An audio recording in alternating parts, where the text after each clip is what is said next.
하늘이나 하늘 아래에서 부처님 같으신 분이 안 계시고 또한 시방 세계 어디에서든지 역시 비교하여 견줄 바가 없습니다.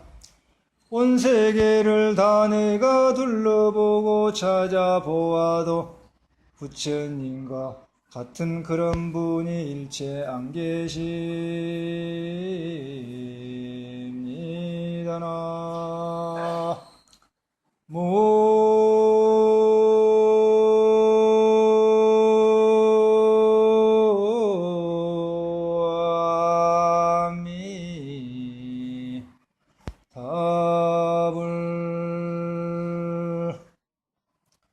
나무 아미타불 나무 아미타불 나무 아미타불 나무 아미타불 나무 아미타불 나무 아미타불 나무 아미타불 나무 아미타불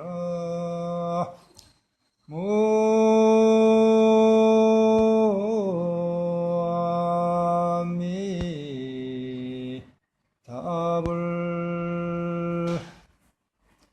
안녕하세요. 반갑습니다. 그동안 잘 지내셨죠? 교통, 통신이 발달돼가지고 인도네시아에 살고 계시지만은 실시간으로 TV 뉴스를 생중계로 보시고 또 스마트폰으로 동영상 통화를 한국에 계신 분하고 개인이 이렇게 할 수가 있습니다. 또 직항 비행기가 매일 다니기 때문에 여러분들이 생각만 내시면은 한국의 앞마당처럼 한국의 좀 그 지방에 먼 거리를 간 것처럼 왔다 갔다 할 수 있는 그런 시대에 살고 있습니다. 그래서 뉴스를 통해서 여러분들이 한국의 일기예보도 많이 들으시고 해서 잘 아실 겁니다. 한국에는 지금 봄꽃이 활짝 펴가지고 지금 엄청나게 좋습니다. 그래서 그 봄을 노래한 두보 시 중에 한 그 구절을 이렇게 말씀을 드리면은, 강가에 홀로 거닐며 꽃구경 나섰다라는 그 시 제목을 가진 시인데, 강상피와 내불철 강가에 핀 봄꽃이 내 마음을 마구 흔들어 놓아서 무척오소 지정광, 그 아름다움을 말해줄 때가 누구한테 말해주고 싶은데 말해줄 데가 없어서 미칠 것 같다. 미칠 광자를 썼죠. 주명남진 애주반이라 남쪽 마을의 술친구, 허심탄회하게 술을 먹고 이야기할 수 있는 친구를 찾아서 허겁지겁 헐레벌떡 달려갔더니 경순추름 독공상이라, 그 친구는 열흘 전에, 열흘 순자죠. 열흘 전에 밖에 봄꽃을 핀 구경 나가서 집에 없고 그 방에 들어가 보니까 빈 침상만 방을 지키고 있더라. 이런 그 홀로 있다는 그런 그 시입니다. 그러니까 그 얼마나 봄꽃이 좋으면은 이렇게 미칠 것 같은 그런 그 표현을 썼습니다. 중국의 그 유명한 시인인데, 인도네시아에 살면서 태어나가지고 죽을 때까지 인도네시아 밖에를 나가보지 않으면은 사계절이 있는 이런 그 봄을 노래한 그 시를 이해를 못합니다. 또 봄꽃이 피었다든가 봄바람이 났다거나 또 이렇게 막 그 봄 구경을 갔다는 이야기를 도저히 이해할 수가 없을 겁니다. 그렇지만은 한국에서 살다가 오신 우리 그 한국 교민분들은 이런 그 뉴스를 듣거나 또 TV에서 봄 그 풍경을 촬영한 걸 보여준다거나 이런 그 봄시를 듣게 되면은 고향의 향수를 느끼실 겁니다. 옛날에 한국에서 살았을 때 내가 봄에 있었던 일을 추억을 생각할 수도 있고 해서 잠시 인도네시아에 살면서 복잡했던 그런 것을 잊을 수 있는 시간이 될 겁니다. 그래서 오늘 이 시간에는 그 초파일도 얼마 안 남고 해서 그 연등의 유래, 또 연등을 켜는 마음 이야기하고 또 기부, 아름다운 기부 이야기, 수식관에 대해서 간략하게 이렇게 말씀을 드리고자 합니다. 지혜장 보살님, 7년 동안 그 누적 기부액이 한 200억이 됐는데 그 200억을 기부하신 분 누군지 아세요? 언론에 보도됐는데 저는 좀 이런 것만 좀 찾아보는 것 같아요. 그래서 한국의 유명한 금융회사 미래에셋 아시죠? 금융회사 회장, 금융부 회장 59세 되셨는데 박현주 씨라고 박현주 회장인데 2017년도 금년에 받게 되는 그 배당금이 있다고 그래요. 그 배당금을 16억 원, 쉽게 이제 환율로 계산하면 10배로 계산하면 160만 달러죠. 그리고 루피아도 한국화로 쉽게 10배로 계산하면 1600억 루피아를 비영리 사회복지재단 본인이 그 만든 재단에 기부를 하기로 했다는 거예요. 그래서 2000년도부터 7년 동안 누적 기부액이 200억이 넘는다고 해요. 그래서 이것은 왜 이렇게 하고 있느냐? 2008년도 전 직원에게 편지를 썼는데 이 회장이 2010년부터 본인한테 오는 모든 배당금은 전액을 다 한국의 젊은이들을 위해서 사용하겠다 그런 약속을 해서 그런 편지를 썼다고 합니다. 그래서 그 약속을 지금 실천하고 있는 중이라고요. 그러니까 또 2년 전에 2015년도에 한국의 청년 일자리 확충은 시급한 과제로 청년 희망 펀드에 대한 기부는 대한민국 국가 미래에 대한 투자다라는 그런 생각을 가지고 소신을 가지고 기부를 했다고 합니다. 얼마를 했느냐? 20억 원, 200만 달러죠. 200억 루피아를 2년 전에 청년 일자리 확충을 위해서 기부를 했다고 합니다. 그리고 어떤 원칙과 소신을 가지고 있느냐? 바르게 벌어야 바르게 쓴다. 또 최고의 부자가 되는 것보다는 최고의 기부자가 되는 게 꿈이라는 그런 얘기를 했습니다. 그리고 돈에 대한 철학을 가지고 있는데 어떤 철학을 가지고 있느냐? 돈도 아름다운 꽃이다.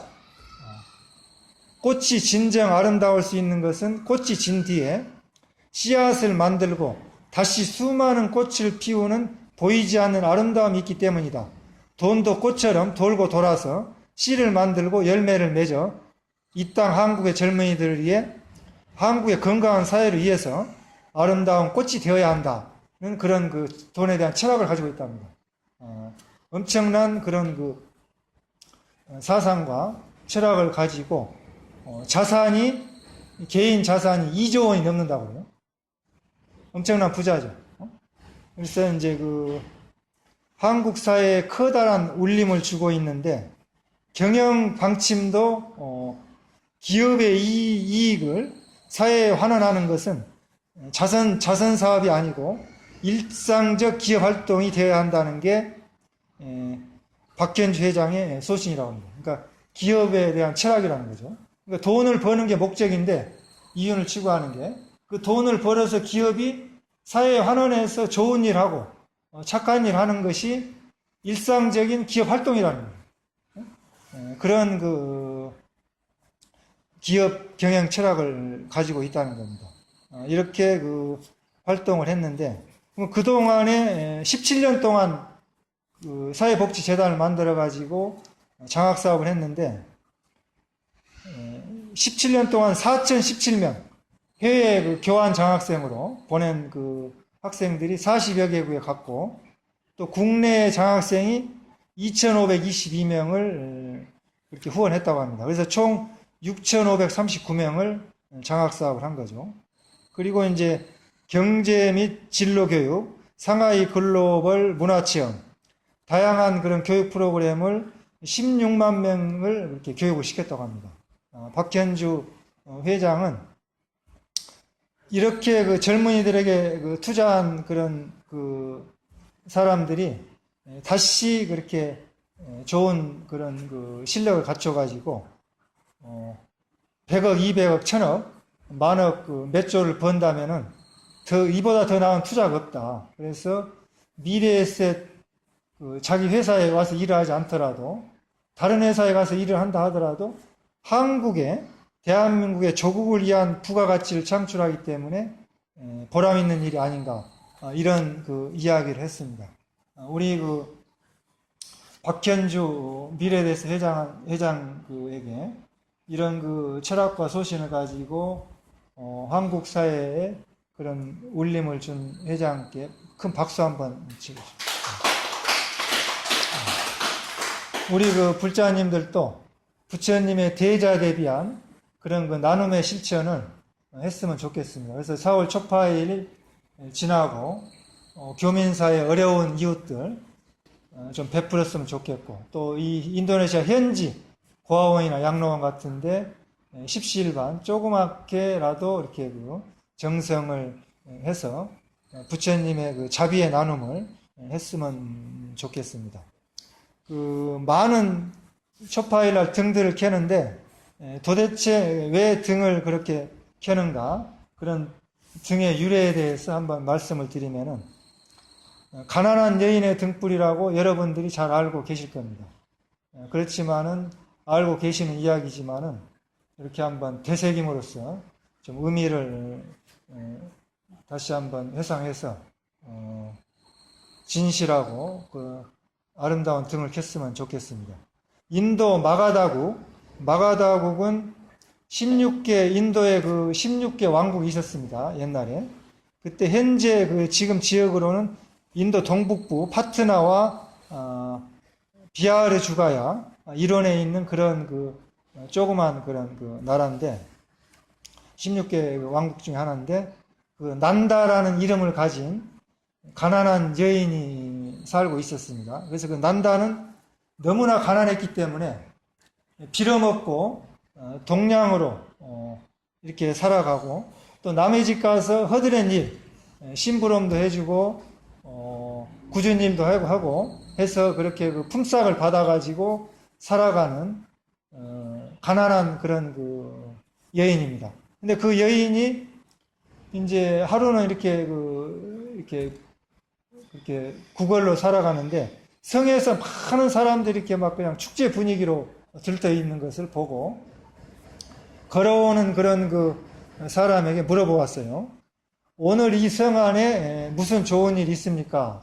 왜 이렇게 많은 사람들이 이렇게 북적거리고 축제 분위기입니까? 하고 물어보니까 그 행인이 대답하기를, 아자타사 왕, 그때 그 국가의 왕이 아자타사 왕이었는데, 아자타사 왕이 스님들에게 그 옷과 음식과 방사, 친구, 의약 등을 이렇게 공양을 올리고, 또 오늘 밤에는 수천 개 등공양을 올리기 때문에 이렇게 많은 그 사람들이 와서 축제 분위기입니다. 이렇게 했어요.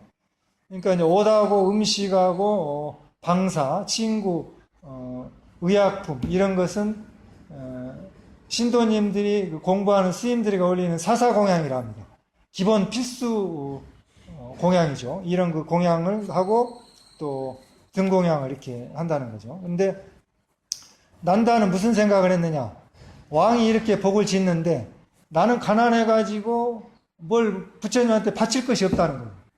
그래서 부처님한테 뭔가 한번 바쳐야겠는데 무엇을 바칠까 이렇게 생각을 하다가 본인도 조그만 등을 하나 바치려고 생각을 하고 구걸합니다. 그래서 구걸해서 얻은 동전 2닙을 얻어요. 얻어가지고 동전 2닙을 가지고 부처님께 등공양을 하려고 기름집으로 갑니다. 그래서 기름집으로 가가지고 기름을 사서 공양을 올리는데, 기름집 주인이 그 가난한 여인이 난다고 하니까 얼굴을 알고 있다는 얘기죠. 항상 이렇게 구걸하고 또 허드렛 일 하니까 난다요, 당신은 가난해서 먹고 살기도 힘들고 끼니도 있기 어려운데 왜 하필 그 얻은 돈을 가지고 기름을 사려고 하느냐 이렇게 물어봅니다. 그러니까 난다가 웃으면서 기뻐서 웃으면서 이렇게 그 대답을 합니다. 부처님께서 이 성안에 오셔가지고 오셨는데 부처님을 만나기란 이 세상에서 참 어렵다. 정말 어려운데 다행히도 내가 부처님이 계신 세상에 살고 있고 또 같이 살아가면서 부처님 오셔서 이렇게 성안에 이렇게 그 등공양을 많은 사람들이 올리는데 지금껏 한 번도 공양을 해본 적이 없기 때문에 마침 그 왕이 공양을 올릴 때 나도 같이 거기에 동참을 해서 조그만 등을 하나 올리고 싶어서 기름을 사러 왔습니다 하고 이렇게 그 이야기를 합니다. 그러니까 기름집 주인이 이 난다의 그런 말을 듣고 참 기특하거든. 너무나 기특해요. 가난하면서 허드렛 일을 하면서 이렇게 얻어먹고 사는데 품삯을 받아 사는데 그 음식값을 하지 않고 등공에 올린다니까 기특해가지고 2배로 기름을 줍니다. 그 동전 2닙의 값에 기름에 2배로 기름을 많이 주게 되죠. 그래가지고 그 기름을 난다가 얻어가지고는 조그만 등불에다가 넣어가지고 부처님 계신 절에다가 달아 놓습니다.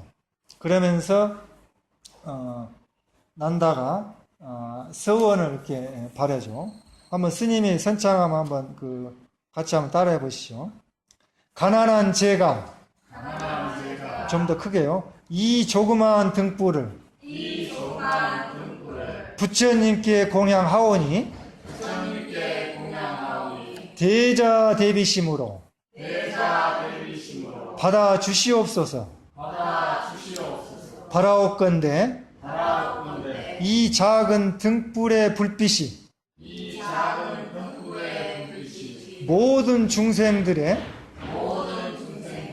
마음을 밝게 비추게 하여 주시옵소서. 만약 제가 후세에 도를 얻게 된다면 이 등불이 밤새 꺼지지 않게 하여 주시옵소서.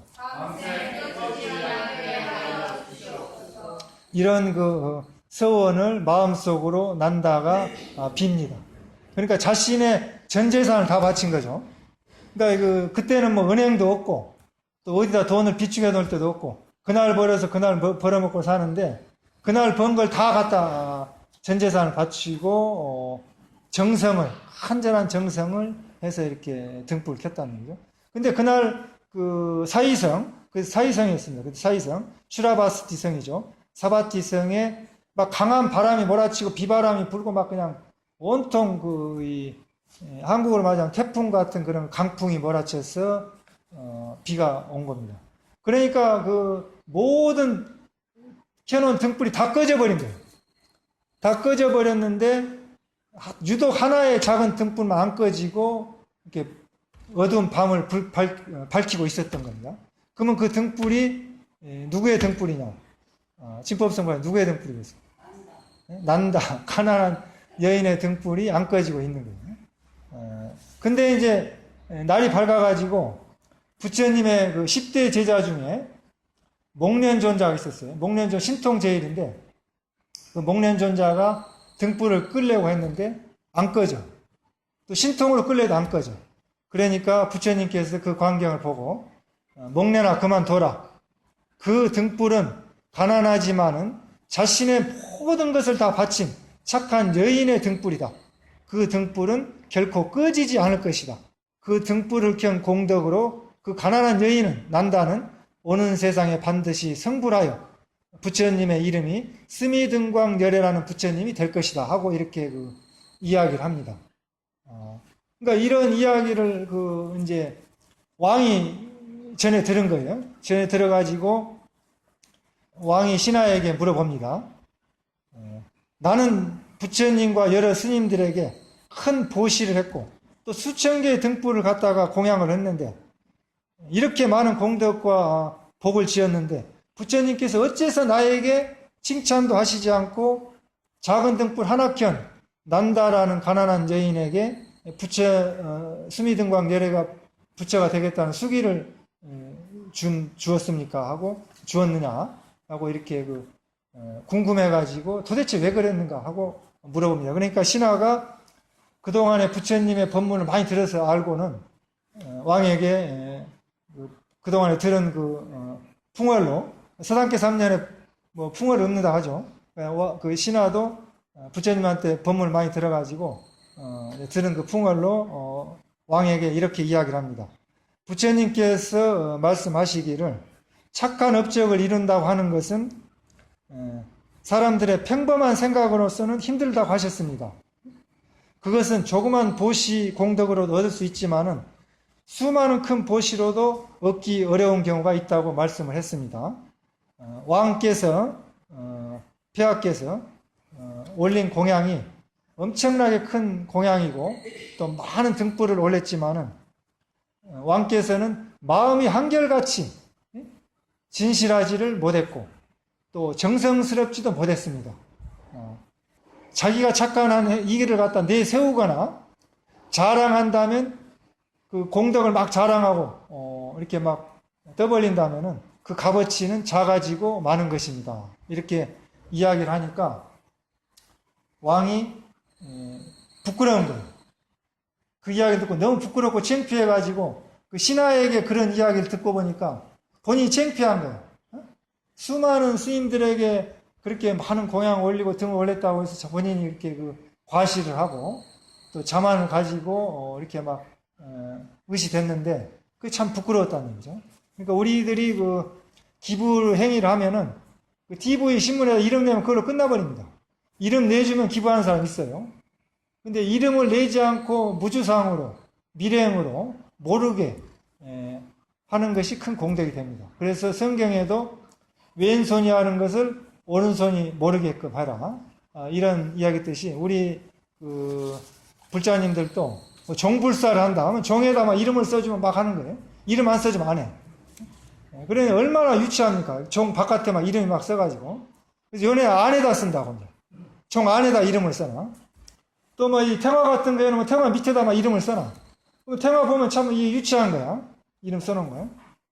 그래서 그런 불사는 이제 방편으로 중생들에게 상을 많이 가진 중생들에게 시중을 받기 위해서 화주를 받기 위해서 하기도 하는데 그런 불사는 될 수 있으면 안 했으면 좋겠습니다. 제 생각으로는. 그래서 이름을 밝히지 않고 태화불사하면 태화불사 한 거고 시주한 거지 밑에다 이름 쓰는 게 얼마나 유치한 거예요. 그렇잖아요. 또 종불사 시주했으면 했지 유치하다는 거예요. 법당불사 했으면 했지 법당불사 현판에다가 써놓는다는 거예요. 굉장히 그런 유치한 불사가 아닌가 이런 생각을 합니다. 그래서 우리 불자님들이 초파일날 등을 켜는 그런 마음은 이 가난한 여인이 모든 정성을 바쳐서 자기의 전 재산을 바쳐서 등불을 올리는 그런 순진하고 순박한 마음 그런 마음을 올려야 된다는 거죠. 등값이 얼마냐? 얼마짜리 등을 켰느냐? 이거 얼마 좀 잘못돼가고 있는 방향이 아닌가 이런 생각을 합니다. 법배 시작할 때 하늘이나 하늘 아래에서 부처님 같으신 분이 안 계시고 또한 시방세계 어디에서든지 역시 비교하여 견줄 바가 없습니다. 온 세계를 내가 다 찾아보아도 부처님과 같은 그런 분이 일치 안 계십니다. 부처님을 찬양하는 개송입니다. 유명한 개송이죠. 천상천하 무여불 시방세계 영무비 세간소유 아진경 일체무유 여불자 이 사국인데 굉장히 유명한 개송이고 많이 알려진 개송이라서 여러분들이 잘 아실 겁니다.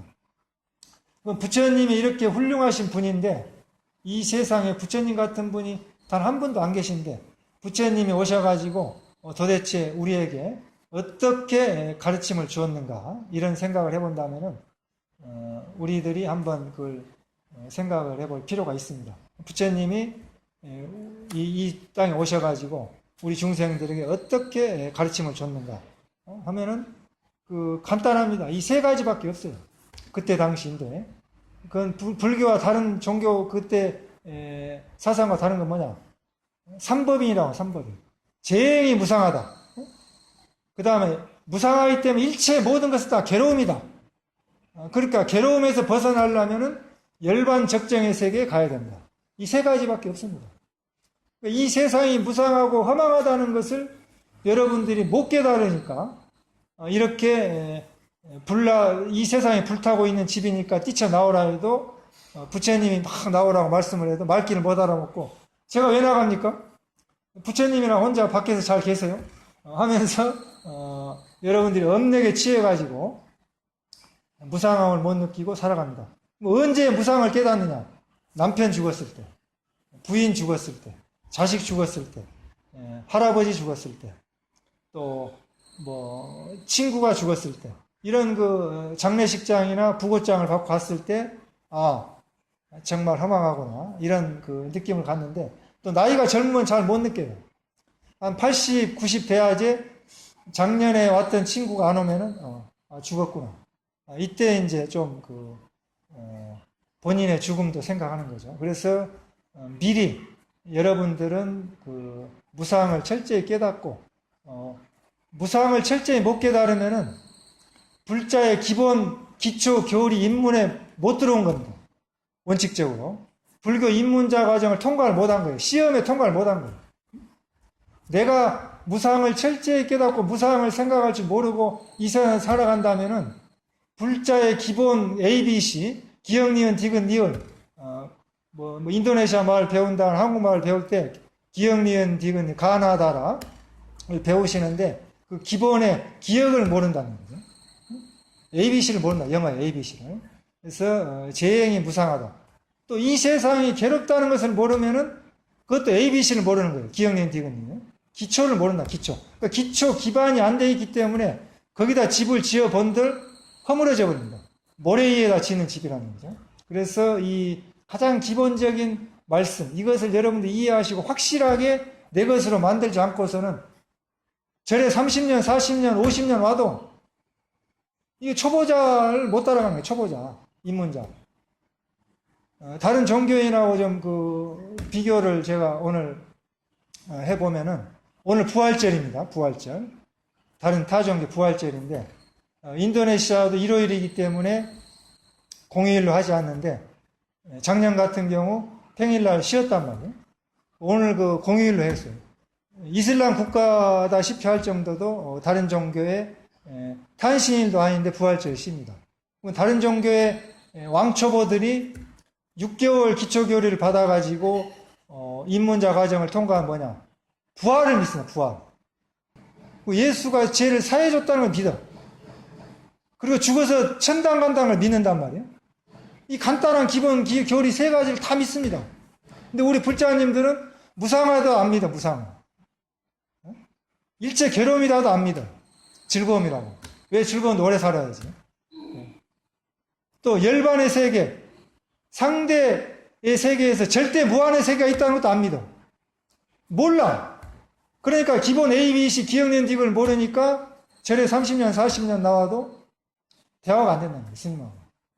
그래서 여러분들이 부처님 오신 날 이제 얼마 안 남았는데 한 16일 남았는데 이 기본 불교의 기본 ABC 3법인 정도는 완벽하게 알으셔가지고 좀 알았으면 좋지 않겠나 이런 말씀을 드리고자 합니다.